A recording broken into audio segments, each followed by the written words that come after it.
Winning the award for us for Aberdeenshire Council means that it's a great piece of feedback and recognition for all of the good work our staff do in supporting their colleagues, their peers and the wider community.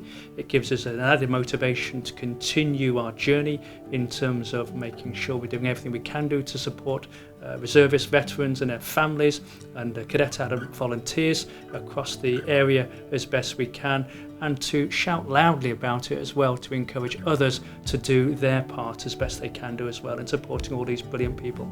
Each year the Council grants me up to 15 days additional special leave to attend training. This is in addition to my annual leave allowance. This has been hugely beneficial. So the Armed Forces are part of the fabric of Aberdeenshire and the North East. We employ a number of reservists, and more broadly we support a larger number of cadet adult volunteers and veterans and their families who live across the North East, across Aberdeenshire. So in many different ways we will have staff involved directly and indirectly in the Armed Forces. We have many counsellors who are veterans themselves as well, who know in their hearts how important it is, the work that we do to support veterans and their families and those who are reservists as well.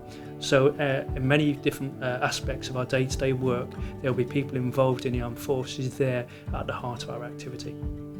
I feel that the experiences and training that I have received through my involvement with the Reserve have helped me hugely in my council role.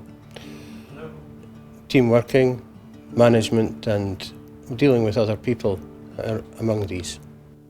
We've got more ambition to do further things as an organisation in terms of Aberdeenshire Council to help veterans and reservists and their families.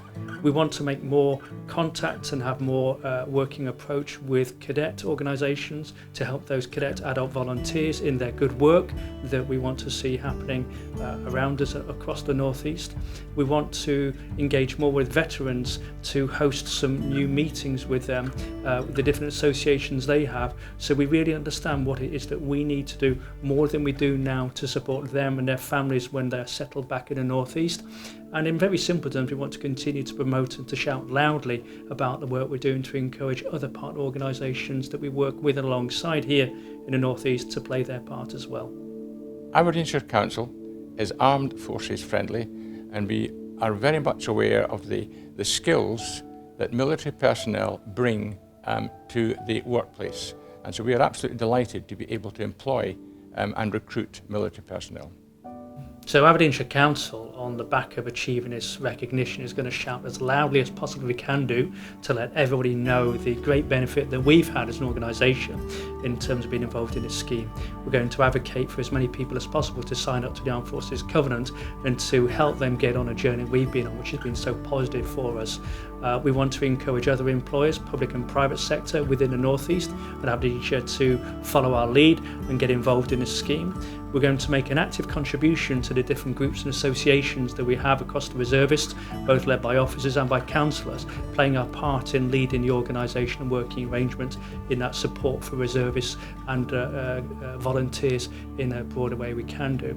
So in simple terms, of whatever we can do to say how good an experience this has been for us and how other people should do the same thing, we're going to be doing.